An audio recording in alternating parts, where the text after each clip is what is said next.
Recientemente leí la siguiente ilustración en un libro de Jerry Bridges que encaja perfectamente con el tema que vamos a exponer en esta mañana en nuestra serie consecutiva en el libro de Daniel. Imagínese que usted va viajando en un avión a 35,000 pies de altura y de repente se escucha la voz del piloto decir por el altoparlante: estimados pasajeros, tenemos un serio problema. Una de las dos alas está a punto de desprenderse. Pregunta: ¿cuál de las dos preferirías tú perder? ¿La de la derecha o la de la izquierda? Pues la pregunta es tonta porque ningún avión puede volar con una sola ala. Ambas son absolutamente necesarias para mantener el vuelo. Ahora, visualicemos la vida cristiana como un avión que tiene también dos alas. Una se llama dependencia y la otra se llama disciplina. En el desempeño de nuestra vida cristiana nosotros debemos depender en Dios, pero al mismo tiempo debemos dedicarnos a una serie de actividades diseñadas para adiestrarnos en la piedad. En 1 Timoteo capítulo 4 versículo 6, Pablo dice a Timoteo que debía ejercitarse para la piedad. Así como los atletas se entrenan para participar en una competencia y estar en forma, llevando a cabo ciertas actividades físicas, y los jóvenes que están tomando el basquetbol saben a qué yo me refiero. Lo veo darle vueltas al edificio de la iglesia cuando toca basquetbol. Hay que estar bien entrenados físicamente. Bueno, lo que Pablo está diciendo es que así deben los creyentes entrenarse para ser piadosos. El hecho de que dependamos de Dios para nuestro crecimiento en gracia, eso no elimina la responsabilidad personal que tenemos de involucrarnos en las actividades que Dios ha diseñado para producir en nosotros ese crecimiento. Un texto de la Escritura que ilustra claramente este principio espiritual es el Salmo 127, versículo 1. Allí dice que si el Señor no edificare la casa, en vano trabajan los que la edifican. Si el Señor no guardare la ciudad, en vano vela la guardia. El salmista presenta a Dios aquí como el que edifica la casa y el que cuida la ciudad. Sin Él nuestra labor es vana. Sin embargo, hermanos, este salmo no nos enseña que los constructores no tienen que construir y que los vigilantes no tienen que vigilar, porque Dios se encargará de hacer el trabajo. No. La enseñanza del salmo es que tanto los constructores como los vigilantes deben ser responsables en hacer su labor, pero deben hacerlo en dependencia de Dios. Jerry Bridges le llama a este principio bíblico disciplina dependiente. Disciplina dependiente. Yo debo ser disciplinado, pero no debo confiar en la disciplina en sí misma. Debo confiar en Dios que nos da el crecimiento. Otro ejemplo que encontramos en la Escritura es el de Nehemías. Cuando Nehemías dirigía los trabajos de construcción de la muralla de Jerusalén, encontró mucha oposición. Y dice en Nehemías capítulo 4 versículo 8 que los enemigos de Israel conspiraron todos a una para venir a atacar Jerusalén y hacerle daño. ¿Qué hizo Nehemías en medio de aquella situación tan difícil? Bueno, dice en el versículo 9, entonces oramos a nuestro Dios y a causa de ellos pusimos guarda contra ellos de día y de noche. Ellos oraron y pusieron vigilantes. Ellos oraron y montaron guarda. Por medio de la oración manifestaban su dependencia en Dios, pero no esperaban que Dios hiciera el trabajo que ellos debían hacer. Hablando de la obra de Dios en Corinto, dice Pablo en 1 Corintios capítulo 3, yo planté, Apolos regó, pero el crecimiento lo ha dado Dios. Así que ni el que planta es algo, ni el que riega es algo, sino Dios que da el crecimiento. Debemos sembrar, debemos regar. Eso fue lo que hicieron estos siervos de Dios. Pero solo el Espíritu Santo puede bendecir nuestra labor dando crecimiento. Y aquí cito una vez más a Jerry Bridges. En el cultivo de la tierra, ya que Pablo está usando aquí un ejemplo agrícola, en el cultivo de la tierra hay ciertas cosas que los agricultores deben realizar, pero existen dos que ellos no pueden hacer. ¿Cuáles son aquellas tareas de las que los agricultores son responsables? Bueno, ellos deben arar, deben sembrar, deben fertilizar, irrigar, cultivar, cosechar. Todo eso deben hacerlo ellos. Pero hay dos cosas que ellos no pueden hacer de ningún modo. ¿Cuáles son? Controlar el clima y darle crecimiento a la semilla. Ellos eso no lo pueden hacer. Y aún lo del clima lo podrían resolver con ciertos recursos. Nosotros podemos, en tiempo de sequía, diseñar algún sistema de irrigación artificial. Ahora, lo único que no podemos hacer de ningún modo es la parte más crítica de todas. ¿Cuál es? Darle crecimiento a la planta. Eso solamente puede hacerlo Dios. Sigue diciendo Bridges, como en el caso de los cultivos, Dios ha prescrito ciertas disciplinas o prácticas que son necesarias para crecer en santidad. Debemos cumplirlas o no creceremos, así como los agricultores no producirán una cosecha si no realizan sus deberes. Sin embargo, hay algo que no podemos hacer y es hacernos crecer. Eso no podemos hacerlo. Amados hermanos, la vida espiritual que el Espíritu Santo implantó en nosotros en el momento de la conversión no crece por sí sola.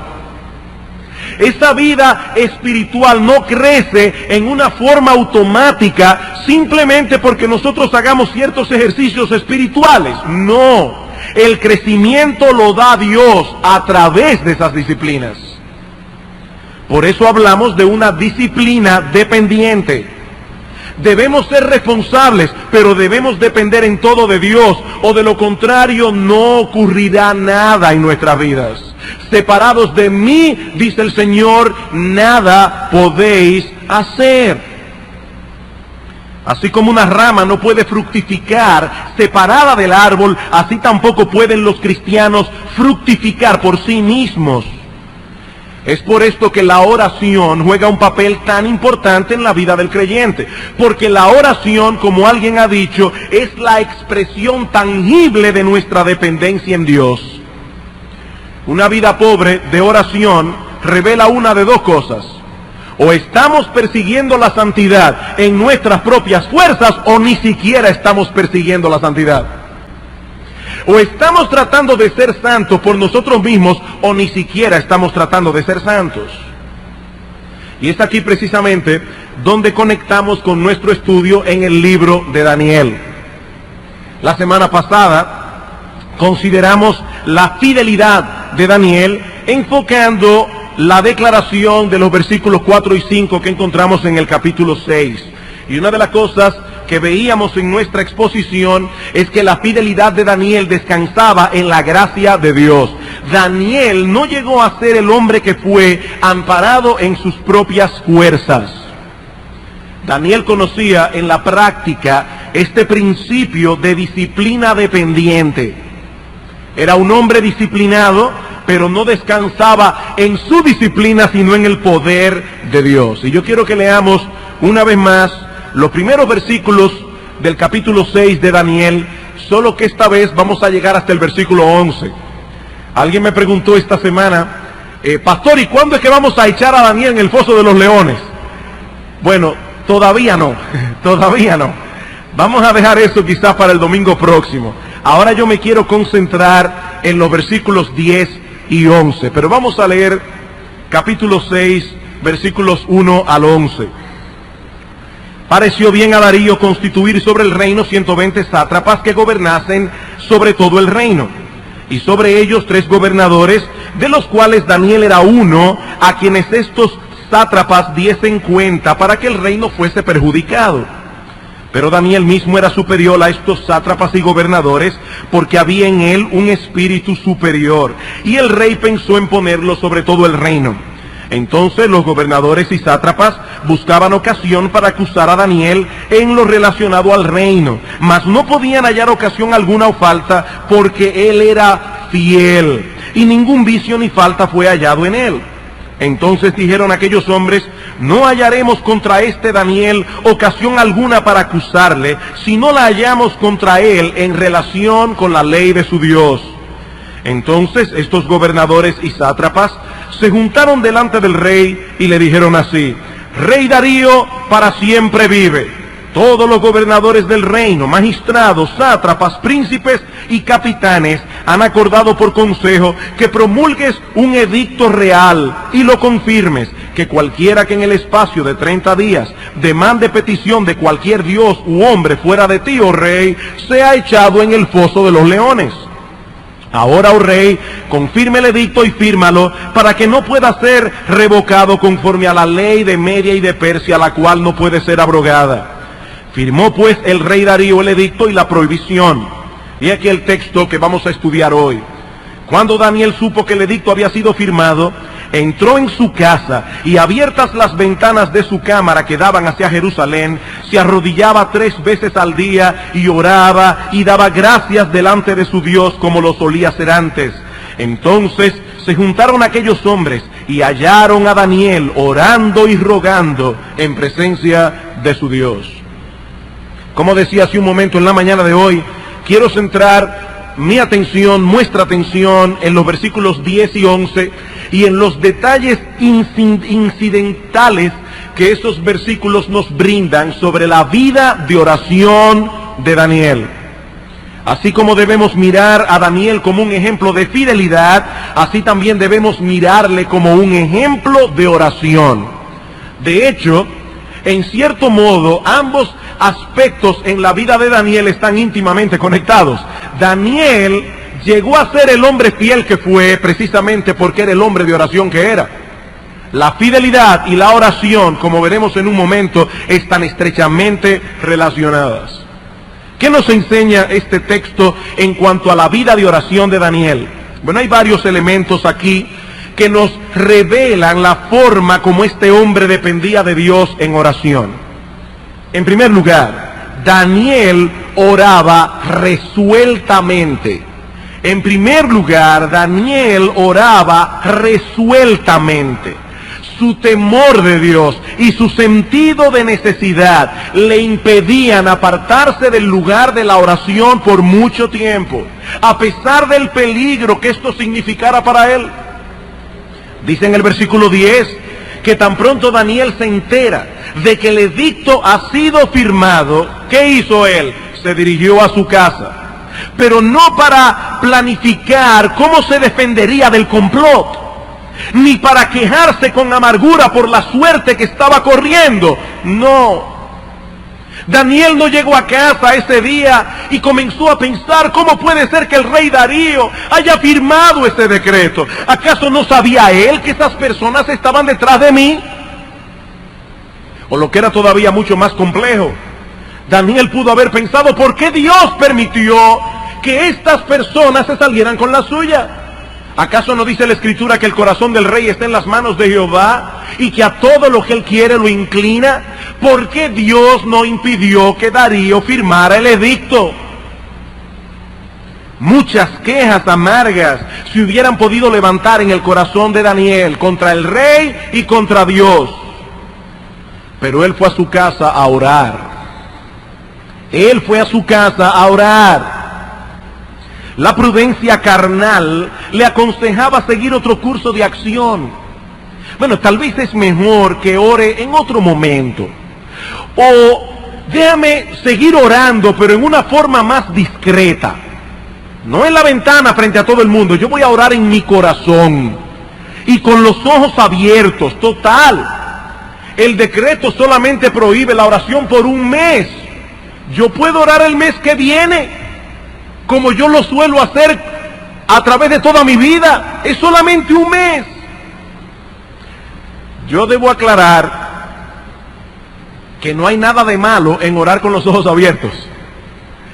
Debo aclarar que no hay nada de malo en levantar nuestros corazones delante del Señor cuando estamos desempeñando las labores diarias, podemos ir caminando llorando, podemos ir manejando el carro llorando, eso lo veremos un poco más adelante. Pero en esta circunstancia particular, Daniel no podía hacer eso. Como bien señala Calvino en su comentario, era necesario testificar delante de los hombres su perseverancia en la adoración a Dios. De haber alterado su hábito, hubiera sido una prueba de renuncia parcial de su compromiso con Dios. Daniel no podía cambiar su hábito. Daniel había resuelto darle gloria a Dios ante los ojos de los hombres. Hermanos, yo tengo una convicción. Yo tengo la convicción de que si el decreto firmado por Darío hubiese prohibido orar solo por 3 días, Daniel hubiese tenido problemas como quiera. Él no necesitaba un mes para meterse en problemas. Si el edicto prohíbe la oración por 3 días, Daniel hubiese tenido problemas. No solo porque en este asunto estaba en juego su fidelidad a Dios, sino también porque para este hombre la oración era tan importante como la respiración. ¿Puedes tú dejar de respirar por 3 días? No, ni por 5 minutos. Daniel tampoco podía dejar de orar. Para Daniel era mejor perder la vida que dejar de orar. Él no concebía la vida sin oración. Y yo pregunto, hermanos, ¿tenemos todos nosotros la misma determinación de acercarnos a Dios cada día en oración, independientemente de las circunstancias a nuestro alrededor? Hermanos, ¿cuántas excusas ponemos para dejar de orar? Debemos reconocer con vergüenza, y yo no estoy hablando por otros aquí, estoy hablando por mí mismo. Debemos reconocer con vergüenza que la razón primordial por la cual nuestra vida de oración es tan pobre es por nuestra falta de resolución, no por falta de tiempo. Es falta de determinación. Este hombre entendía su necesidad de orar y nada iba a detenerlo en su determinación de acercarse al trono de la gracia, ni siquiera la amenaza de perder la vida. Total, si lo echaban en el foso de los leones, lo iban a llevar más rápido a la presencia de Dios, y allí él habría de comunicarse con Dios cara a cara sin ningún impedimento ni obstáculo. ¿Me quieren quitar la vida? No hay ningún problema. Lo que no me van a quitar es mi comunión con Dios. Lo que no me van a quitar es mi intimidad con Dios. Hermanos, ¿ustedes creen que un hombre como Daniel hubiese dejado de orar porque en ese momento están pasando su programa favorito en televisión? ¿Ustedes creen que Daniel es el tipo de hombre que hubiese dejado de orar porque ya comenzó el partido de las Grandes Ligas y hoy juegan los Cubs de Chicago? Yo quiero ver cuando Sammy Sosa dé esos 2 jonrones que faltan para llegar a los 500. ¿Ustedes creen que si ese juego lo pasan a la hora que Daniel decidió ponerse a orar, él va a dejar de orar por ver el juego? Y aclaro otra cosa más, yo no estoy diciendo que haya algo de malo en sí mismo en ver un juego de las Grandes Ligas por televisión. La pregunta es, mis queridos hermanos, si tenemos la resolución, la determinación de no permitir que nada ni nadie se interponga en el camino para impedir que nos acerquemos a Dios en oración. Esa es la pregunta. Ni siquiera la amenaza de perder la vida. Ni eso fue para Daniel una causa lo suficientemente grande como para que él dejara de orar. Perder la vida, eso no es ningún problema. Lo que yo no voy a perder es la oración. Perder el partido de pelota, perder mi película favorita, eso no es ningún problema. Lo que yo no voy a perder es mi vida de oración. Hermanos, yo vuelvo y me pregunto, ¿tenemos nosotros esa misma determinación? ¿Cómo oraba Daniel? Oraba resueltamente. En segundo lugar, Daniel oraba constantemente. Constantemente. Versículo 10, cuando Daniel supo que el edicto había sido firmado, entró en su casa, abiertas las ventanas de su cámara que daban hacia Jerusalén, se arrodillaba 3 veces al día y oraba y daba gracias delante de su Dios como lo solía hacer antes. En el texto original, estos tres verbos aparecen en forma de participio, indicando una acción continua. Se arrodillaba, daba gracias y oraba. Daniel había desarrollado un hábito en su vida, el hábito de orar. Él no comenzó a orar en ese momento en medio de la dificultad. Eso es lo que él solía hacer antes, dice el texto. Había un hábito. Hermano, ¿ustedes recuerdan cómo reaccionó Job cuando le vinieron en un día todas las aflicciones que vinieron? Dice que él se postró y adoró. Ahora, él hacía eso todos los días. Él había formado ese hábito. Hay algunas personas que están esperando que llegue el problema para comenzar a orar. No, si usted no tiene el hábito, no va a orar como debe en medio del problema. Daniel había formado un hábito. Él oraba cuando las cosas marchaban bien y cuando las cosas marchaban mal. Oraba en medio de la aflicción y en medio de la prosperidad. Tenía tal entendimiento de su necesidad que eso lo llevó a forjar un hábito en su vida desde que era un joven adolescente. Y cuando llegó a ser un anciano, todavía continuaba con el mismo hábito piadoso. Llamó mi atención el comentario que hace Darío sobre Daniel en los versículos 16 y el versículo 20. Dice: entonces el rey mandó y trajeron a Daniel y le echaron en el foso de los leones. Y el rey dijo a Daniel: el Dios tuyo, a quien tú continuamente sirves, Él te libre. Versículo 20, y acercándose al foso, llamó a voces a Daniel con voz triste y le dijo: Daniel, siervo del Dios viviente, el Dios tuyo, a quien tú continuamente sirves, ¿te ha podido librar de los leones?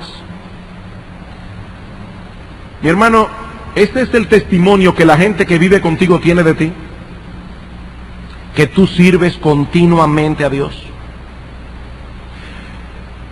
Pastores, que mire, el mundo ha cambiado mucho de la época de Daniel hasta aquí. Mi hermano, yo debo recordar que Daniel no era un monje recluido en un monasterio. Daniel era un hombre de estado que sirvió bajo 4 monarcas distintos durante 2 reinados distintos. Daniel no era un vago, Daniel no era un monje retirado en un monasterio. Daniel era un hombre sumamente ocupado. Pero aún así fue un joven de oración, un adulto de oración y un anciano de oración. Cuando joven oraba, cuando adulto oraba, cuando anciano oraba. Daniel oraba continuamente. Queridos hermanos, debemos echar a un lado toda excusa y dedicarnos a forjar ese hábito en nuestras vidas. Joven que me escuchas, tú profesas ser un cristiano. Este es el momento para tú comenzar a forjar un hábito piadoso de oración. Ahora,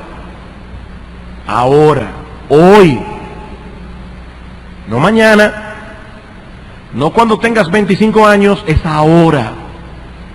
Es ahora. Así que Daniel oraba resuelta y constantemente, pero también oraba, en tercer lugar, regularmente. Daniel oraba regularmente. El texto dice que él tenía la costumbre de orar 3 veces al día. 3 veces. Este era un tiempo planificado, un tiempo puesto en agenda. A esa hora Daniel no hacía citas. Y si Daniel hubiese vivido en esta época, a esa hora apaga el teléfono celular, apaga el beeper, habla con sus hijos y le dice: mis hijos, este es mi tiempo de oración. Yo no quiero bulla, yo no quiero que me llamen, a menos que ya la sangre esté corriendo por el piso. Este es mi tiempo de orar. Apaguen radio, apaguen televisión. Yo tengo este tiempo puesto en agenda para encontrarme con Dios. Dice David en el Salmo 55, versículo 17, tarde y mañana y a mediodía oraré y clamaré y Él oirá mi voz. Estos hombres tenían un tiempo señalado en su agenda para dedicarse a orar. Ahora, hermanos, la Biblia no establece como una regla que los creyentes deben orar 3 veces al día, ni que debe ser en la mañana, al mediodía, en la tarde. Pero la Biblia sí da por sentado que todo verdadero cristiano va a apartar un tiempo específico para encontrarse con Dios en oración. Es interesante notar que en el Padre Nuestro el Señor Jesucristo presupone que nosotros vamos a encontrarnos con Dios en la mañana. Porque Él dice, Padre nuestro que estás en los cielos, danos el pan de cada día. Él está pidiendo el pan de ese día. Evidentemente parece que todavía no ha desayunado. Él está comenzando el día en oración delante de Dios. Ahora, hermanos, eso no elimina la necesidad que nosotros tenemos de orar durante el día fuera de ese tiempo señalado y específico. Continuamente nosotros vamos a tener que enviar notas de auxilio al trono de la gracia, pidiendo a Dios que nos supla para una situación aquí, una situación allá. Estas peticiones son como dardos que nosotros enviamos al cielo en medio del trajín del día. Ustedes recuerdan cuando Nehemías fue llamado delante del rey. En Nehemías capítulo 2, versículo 4, el rey se ha dado cuenta que Nehemías está triste. Dime qué te pasa. Él le cuenta lo que está pasando en Jerusalén, las murallas están destruidas, y el rey le pregunta, ¿y qué tú quieres que yo haga por ti? Y dice en Nehemías capítulo 2, versículo 4, entonces oré a Dios y dije al rey. ¿Qué clase de oración fue esa? Él no le dijo, alto la acción, déjame ir a la cámara a orar. No, seguramente lo que él dijo fue, Señor, ayúdame, dame sabiduría, inclina el corazón del rey. Esto es lo que yo quiero. Y Dios respondió su oración. Porque nuestro Dios es bueno y para siempre su misericordia. Él no está en el cielo con un reloj diciendo, no te voy a responder porque no oraste ni 5 minutos. No, hermanos. No, nuestro Dios no es así. Por eso alguien decía que así como los creyentes necesitan un tiempo de oración planeado, prolongado y persistente, así también necesitan de la oración no planificada, corta y espontánea. De las dos maneras. Tan importante es una cosa como la otra. Y ahora yo te pregunto, mi amado hermano, ¿estás tan consciente de tu necesidad de la gracia de Dios que mantienes ese canal de comunicación abierto con Él a lo largo del día? Hermanos, cuánta necesidad tenemos continuamente de la asistencia divina, cuánta necesidad de la sabiduría de Dios, cuántos pecados que mortificar, cuántas virtudes que desarrollar, cuántas decisiones que tomar. Yo no sé ustedes, los que tienen hijos, pero yo encuentro que la tarea, la labor de criar a los hijos en el temor de Dios es algo tan y tan crítico. Es algo para lo cual necesitamos tanta sabiduría en cada momento.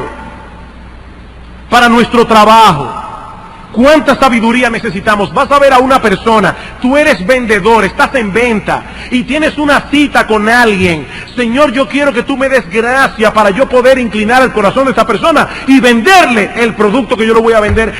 Tú necesitas para eso la gracia de Dios. ¿Cuánta necesidad de la gracia de Dios continuamente? Yo vuelvo y pregunto, mi hermano amado, ¿te mantienes tú durante el día con ese canal de comunicación abierto las 24 horas? ¿Tienes tú un tiempo señalado en tu agenda para encontrarte con Dios en oración cada día a una hora determinada? Puede ser que tengas el deseo de mejorar tu vida de oración, pero mi amado hermano, si tú no lo planificas, no podrás. Jerry Bridges dice al respecto, a menos que usted planifique orar y apartar un tiempo específico para hacerlo, descubrirá que no llevará a cabo sus buenas intenciones. No podrá. No podrá. Mi hermano, allí sentado, responde esta pregunta, allí donde estás. ¿Cuál es el tiempo que tú tienes señalado en tu agenda para encontrarte con Dios cada día a la misma hora? ¿Cuál es? Porque si tú no puedes responder rápidamente esa pregunta, hay un problema en tu vida espiritual.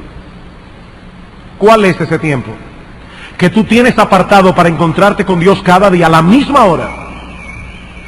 De hecho, yo he encontrado muy apropiado hacerlo siempre en el mismo lugar.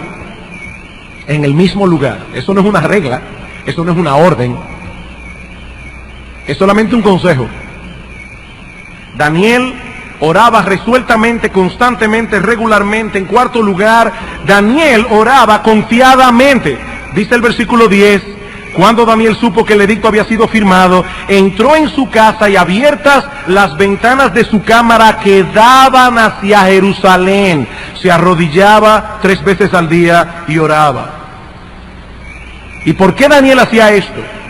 Porque Daniel confiaba en la promesa que Dios había hecho en la dedicación del templo. Si ustedes van al primer libro de Reyes, el capítulo 8, los versículos 46 al 49, no lo vamos a buscar, allí dice que si el pueblo de Israel era llevado cautivo, repito hermanos, no había nada mágico ni misterioso en el hecho de orar mirando hacia Jerusalén. Simplemente Dios había dicho que si su pueblo era llevado a cautiverio, que si oraban mirando hacia Jerusalén, Él iba a responder esa oración. Esa práctica era un recordatorio constante a los judíos que estaban en la cautividad de que ellos no pertenecían a la nación donde estaban, sino que ellos eran miembros del pueblo del pacto, la nación que Dios había apartado de todos los pueblos de la tierra para tener con Él una relación especial de intimidad. Ahora, el punto que yo quiero enfatizar aquí es que Daniel conocía esta promesa de Dios y confiaba en ella. Y esa confianza inquebrantable en lo que Dios había revelado sustentaba su vida de oración. Hoy día nosotros no tenemos que orar mirando hacia ningún lugar. De hecho, ni siquiera tenemos que orar en la iglesia. Hay algunos hermanos que cuando tienen una gran necesidad de oración, ellos quieren que se ore en el culto del domingo en la mañana. Y uno dice, mire hermano, si no es una operación que se va a realizar el lunes, vamos a orar el miércoles. No, es que el culto es como que tiene un poder especial. Hermanos, si nosotros le pedimos a Dios como iglesia el miércoles en el culto de oración, eso es exactamente lo mismo que pidamos el domingo. Para Dios no hay un lugar particular donde Él escuche mayormente la oración o un tiempo particular. Cristo le dice a la mujer samaritana en Juan capítulo 4, mujer, créeme, la hora viene cuando ni en este monte ni en Jerusalén adoraréis al Padre. Dios es espíritu y los que le adoran en espíritu y en verdad es necesario que adoren. No hay que estar en un lugar particular ni mirar hacia un lugar particular para que Dios escuche nuestra oración. Pero sí es necesario que nuestras oraciones descansen en las promesas de Dios. Eso sí es necesario. Hace un momento cantábamos todas las promesas del Señor Jesús. Son apoyo poderoso de mi fe. Grandes, fieles, las promesas que el Señor Jesús ha dado. Queridos hermanos, si tuviésemos mayor confianza en lo que Dios ha prometido, si las promesas de Dios fueran traídas con más frecuencia a nuestras mentes, nuestra vida de oración fuera más estable, nuestra vida de oración fuera más persistente. Dice el Señor, de cierto os digo, que todo cuanto pidiereis al Padre en mi nombre os lo dará. Pedid y recibiréis para que vuestro gozo sea cumplido. ¿Tú crees eso? Que todo lo que tú le pidas al Padre en el nombre de Cristo, como si fuera Cristo que lo estuviera pidiendo, que Él te lo dará. Algunas personas creen que pedir en el nombre de Cristo es como añadir al final de la oración la frase mágica, en el nombre de Cristo. Eso es como decir abracadabra. No, pero la idea de orar en el nombre de Cristo no es añadirle esta coletilla a la oración. La idea es orar con la conciencia de que yo no tengo ninguna razón para que Dios me dé lo que yo le estoy pidiendo. Por eso cuando voy delante de Dios no voy en mi nombre, sino en el de Él. Vamos a suponer que usted es una persona pobrecita, pero pobrecita. Ahora es una persona sumamente confiable. Y hay un individuo multimillonario que le ha tomado mucha confianza. Tanta confianza que en cierta ocasión ese individuo se va de viaje y te deja un poder para que tú hagas ciertos retiros bancarios y hacerle ciertos pagos que esta persona debe hacer mientras esté de viaje. Si tú vas al banco en tu nombre, no te van a dar un centavo, porque tú no tienes ningún crédito allí. Tú no tienes nada que avale tu palabra, tú no tienes nada por lo cual el banco te va a prestar un centavo. Ahora, si vas en el nombre del multimillonario que ha confiado en ti, si vas en su nombre, si vas amparado en el en el poder que esa persona te ha dado, el banco te va a prestar como si fuera él. Bueno, cuando nosotros vamos al Padre en nuestro nombre, tenemos la cuenta en rojo. Pero cuando vamos en el nombre de Cristo, confiando en los méritos de Cristo, amparado en la obra de Cristo, el Padre oye nuestra oración. Pedid, dice el Señor, y se os dará, para que vuestro gozo sea cumplido. En Lucas capítulo 11, cuando el Señor enseña acerca de la oración, Cristo dice: ¿qué padre hay de vosotros que si su hijo le pide pan le dará una piedra? O si le pide pescado le dará una serpiente. Pues si vosotros, siendo malos, sabéis dar buenas dádivas a vuestros hijos, ¿cuánto más vuestro Padre Celestial dará buenas cosas a los que le pidan? Mi hermano, yo te pregunto una vez más, ¿tú crees eso? ¿Tú crees que nuestro Dios es un Padre bueno, misericordioso, que te está diciendo: ven y pide, que yo te lo voy a dar en el nombre de Cristo? ¿Tú crees eso? Porque si tú creyeras eso, si yo creyera eso, viviríamos continuamente delante del trono de Dios. Por eso dice Santiago: no tenéis lo que deseáis. ¿Por qué? Porque no pedís. Porque no pedís. Mi amado hermano, todas esas promesas están en las Escrituras para alimentar nuestra fe. Dios no miente.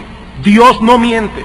Y Él ha prometido grandes cosas para aquellos que oren con fe, creyendo que Dios es poderoso para conceder lo que promete. Ahora, creyendo también que Dios es sabio para saber cuándo, cómo y dónde responder la oración. Yo debo creer las dos cosas. Un siervo de Dios ha dicho que Dios detiene su ayuda cuando olvidamos que tenemos necesidad de ella y no se la pedimos. Dios detiene su ayuda, y no de maldad. Él lo hace para nuestro bien. Tú no pides, no te doy, porque tú tienes que aprender que me necesitas. Tienes que aprender que no eres autosuficiente. Él quiere que permanezcamos cerca del trono, y de un modo u otro se encargará de enseñarnos nuestra impotencia y nuestra necesidad de Él. Daniel oraba resueltamente, constantemente, regularmente, confiadamente. Pero también el texto nos enseña que Daniel oraba reverentemente. Reverentemente. Versículo 10. Cuando Daniel supo que el edicto había sido firmado, entró en su casa, y abiertas las ventanas de su cámara que daban hacia Jerusalén, se arrodillaba 3 veces al día. Se arrodillaba. A pesar de que era un anciano, aún así conservaba ese respeto por la persona de Dios. Un respeto que lo llevaba a humillarse delante de Él. La Biblia no prescribe una postura particular para la oración. No. Nosotros vemos en la Biblia personas que oran arrodillados, otros que oran con el rostro puesto en tierra, otros que oran caminando con los ojos abiertos o con el rostro levantado hacia el cielo. Pero sí nos enseña la Biblia una y otra vez que nuestro Dios es digno de todo honor y reverencia. Digno de todo honor.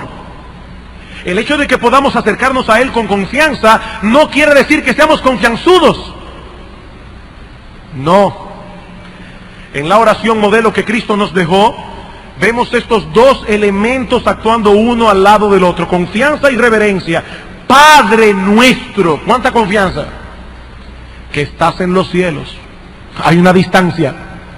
Es mi Padre, y cuando yo entro delante de su cámara secreta, Él me escucha con toda la ternura que un padre escucha a su hijo. Pero Él está en los cielos, yo estoy en la tierra. Daniel tenía intimidad con Dios, pero esa intimidad no lo llevaba a olvidar que el Dios al que él adoraba era digno de toda honra, gloria y honor. Y hermanos, si hay algo que la Iglesia de Cristo de nuestra generación necesita urgentemente recobrar, es una percepción adecuada de quién es Dios. Yo no quiero ofender a nadie con esto que voy a decir ahora. Nadie que esté aquí o que vaya a escuchar esto luego en un cassette. Pero hermanos, es triste ver lo que está pasando en muchas iglesias al día de hoy. Ver la manera como muchos predicadores toman el nombre de Dios, hablan de las cosas santas como si fueran las cosas más ligeras del mundo.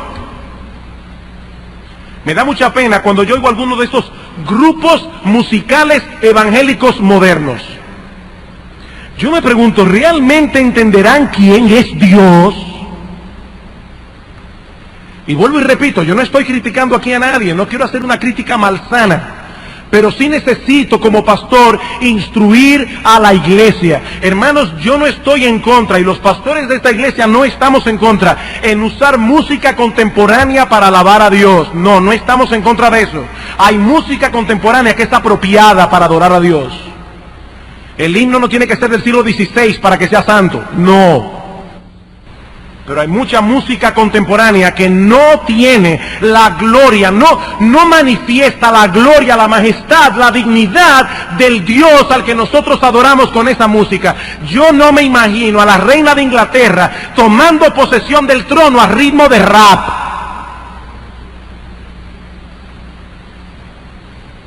Y mi Dios tiene más gloria y más majestad que la reina de Inglaterra.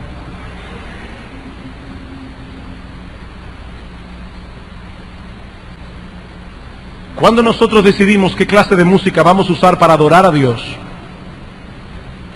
no tenemos que buscar el año, a veces añeja.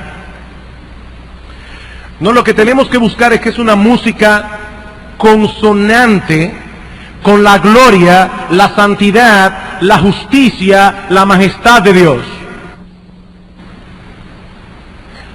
No, cuando Daniel, que tenía intimidad con Dios, se acercaba a Dios, él sabía que estaba delante de un gran Dios,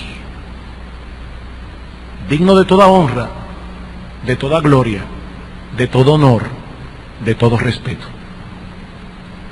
No hay un monarca que tenga ni pizca de la majestad que tiene nuestro Dios. No lo hay, no lo ha habido, ni lo habrá. Porque Él es el Rey soberano del universo. Y cuando nosotros le adoramos a Él, debemos adorarle en conformidad con su realeza. De lo contrario, Él es ofendido con nuestra adoración, Él puede ser ofendido con nuestra oración. Daniel oraba reverentemente. Pero no solo eso, en sexto lugar, Daniel también oraba agradecidamente. Agradecidamente. Cuando Daniel supo que el edicto había sido firmado, entró en su casa y, abiertas las ventanas de su cámara que daban hacia Jerusalén, se arrodillaba 3 veces al día y oraba y daba gracias. Daba gracias. Daniel en ese momento no sabía cuál era el fin de la historia. Su vida estaba en peligro y él lo sabía. Pero aún así Daniel tenía razones para dar gracias a Dios. El solo hecho de que Dios fuese su Dios, ya eso era suficiente para estar inmensamente agradecido. Mi amado hermano, yo no conozco la situación que tú puedes estar atravesando en este momento. Pero si tú eres un verdadero cristiano, tú tienes razones sin número para dar gracias a Dios. Fuiste escogido para esta gran salvación desde antes de la fundación del mundo. Cristo se encarnó para salvarte, para librarte del infierno, murió en una cruz. Eres un hombre perdonado, completamente perdonado, tienes a Dios por Padre, a Cristo como amigo y al Espíritu Santo como consolador permanente. Posees el don de la vida eterna, eres ciudadano del reino de los cielos y heredero de Dios juntamente con Cristo. Yo me pregunto, ¿tú no tienes razones para darle gracias a Dios? Razones poderosas para dar gracias a Dios a pesar de las dificultades. Por nada estéis afanosos, dice Pablo en Filipenses 4, si no sean conocidas vuestras peticiones delante de Dios, en toda oración y ruego con acción de gracias. Y la paz de Dios, que sobrepasa todo entendimiento, guardará vuestros corazones y vuestros pensamientos en Cristo Jesús. En 1 Tesalonicenses capítulo 5, versículos 16 al 18, escribe Pablo, estad siempre gozosos, orad sin cesar, dad gracias en todo. Estad siempre gozosos, orad sin cesar, dad gracias en todo. Hay tres elementos de la vida cristiana que siempre andan juntos. Hay personas que son tan amigas que cuando uno ve a uno, ve al otro. Generalmente andan juntos, para bien o para mal. Bueno, el gozo, la oración y la gratitud son amigos inseparables. Amigos inseparables. Daniel estaba a punto de perder la vida y todavía le daba gracias a Dios. Y finalmente, Daniel no solamente oró resueltamente, constantemente, regularmente, confiadamente. Ya se me fue el sexto. Reverentemente y agradecidamente, sino también fervientemente. Fervientemente, dice en el versículo 11, entonces se juntaron aquellos hombres y hallaron a Daniel orando y rogando. Orando y rogando en presencia de Dios. Esta expresión rogando significa literalmente implorando su favor. Daniel sabía que solo Dios podía darle la capacidad que él necesitaba para poder pasar esta prueba. Sabía también que Dios podía librarle si esa era su voluntad. Al orar, en esta circunstancia, Daniel derramó su alma delante de Dios con fervor, como alguien que tenía plena conciencia de su necesidad, y Dios escuchó su clamor. Dice de Cristo en Hebreos capítulo 5, versículo 7, que en los días de su carne, ofreciendo ruegos y súplicas, con gran clamor y lágrimas, al que le podía librar de la muerte, fue oído a causa de su temor reverente. Hermanos, el Hijo de Dios encarnado oró delante de Dios con clamor, con súplicas, con lágrimas. Y fue oído. Y fue oído. Dice Santiago, la oración eficaz del justo puede mucho. Y luego añade, Elías era un hombre sujeto a pasiones semejantes a las nuestras, y oró fervientemente para que no lloviese. ¿Y saben qué pasó? No llovió por 3 años y 6 meses. Y oró otra vez, y el cielo dio lluvia, y la tierra produjo frutos. Hermanos, cuando nosotros oramos, se abren las ventanas de los cielos. Pero debemos orar como si realmente quisiéramos que Dios nos oyera. A veces uno oye a ciertas personas orando y uno se preguntará, ¿realmente él querrá que Dios lo oiga? Ustedes se imaginan a una persona ahogándose en un río, bien educado, auxilio.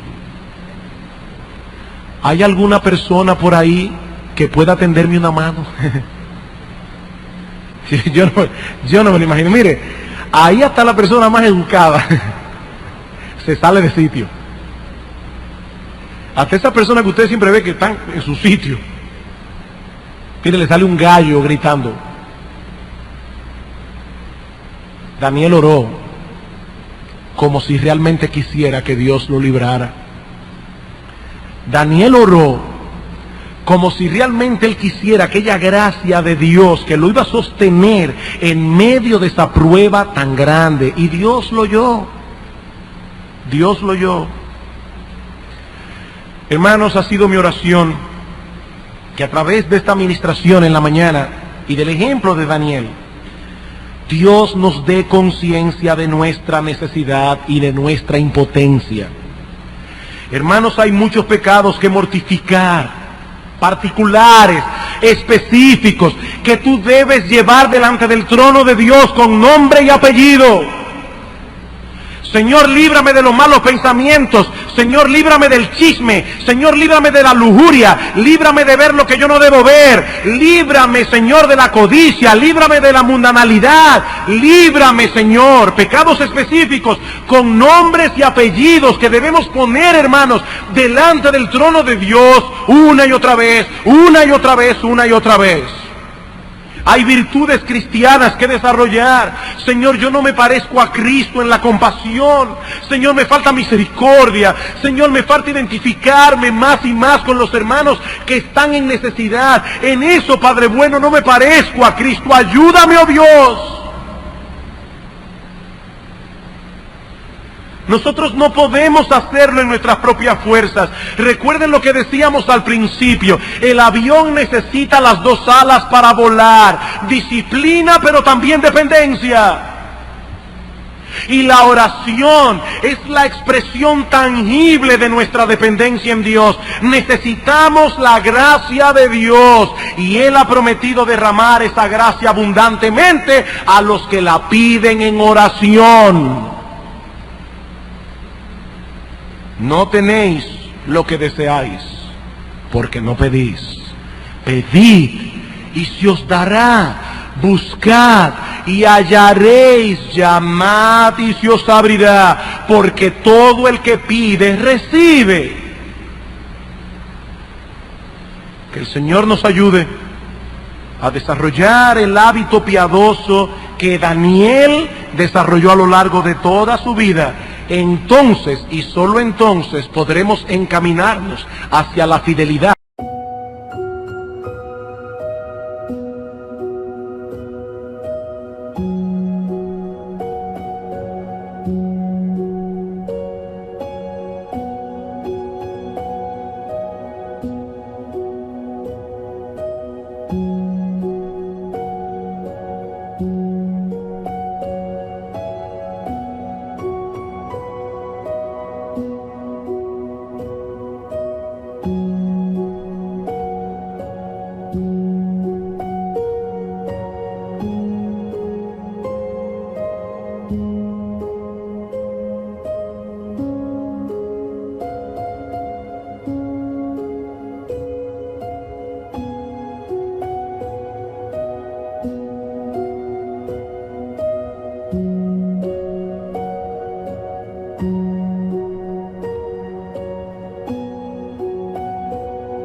Que caracterizó a este hombre de Dios. Vamos a orar. Te damos gracias, Señor, una vez más por el ejemplo de este hombre. Pero recordamos que Daniel era un hombre sujeto a pasiones iguales que las nuestras. Recordamos que este hombre fue lo que fue por tu pura gracia. Nuestro Padre, nuestro Dios, mira a cada creyente en este lugar e impacta su corazón con esta enseñanza. Padre, haznos conscientes de nuestra necesidad, haznos conscientes de nuestra impotencia y manténnos constante y regularmente delante del trono de la gracia, en momentos planificados y no planificados, en oraciones que han sido establecidas y en oraciones espontáneas, pero todo el tiempo, en todo lugar y en toda circunstancia, dependiendo únicamente de ti. Te alabamos y te bendecimos, porque tú eres un Dios que escucha la oración de su pueblo. Gracias, oh Señor, en Cristo nuestro Salvador. Amén.